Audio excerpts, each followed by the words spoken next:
বিসমিল্লাহির রহমানির রহিম। Welcome back to my channel CI home design. দর্শক সকলে কেমন আছেন? আশা করি বেশ ভালো। দর্শক, আমরা আমাদের এই চ্যানেলটির মাধ্যমে বিল্ডিংয়ের ফ্লোর প্ল্যান এবং কনস্ট্রাকশন সাইডের ভিডিও প্রায়ই আপলোড করে যাচ্ছি।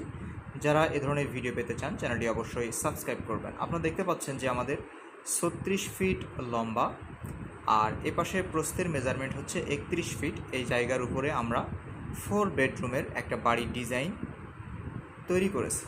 এটা হচ্ছে আমাদের তিনতলা একটা বাড়ির ডিজাইন। তো প্রত্যেকটা ফ্লোরেই একটা করে ইউনিট থাকবে, যেটা ডান পাশের এই পোর্শনটা হচ্ছে আমাদের সিঁড়িঘর। আমাদের বেডরুম আছে 4টে, 2টা টয়লেট, একটা হচ্ছে অ্যাটাচ টয়লেট যেটা 3 feet 6 inch by 8 feet, common টয়লেটটা হচ্ছে 4 ফিট বাই 10 ফিট, লিভিং আর ডাইনিং স্পেসটা বেশ বড় সড়ো যেটা হচ্ছে 22 feet 11 inch by 8 feet 10 inch, আর কিচেনটা পাচ্ছেন 7 ফিট বাই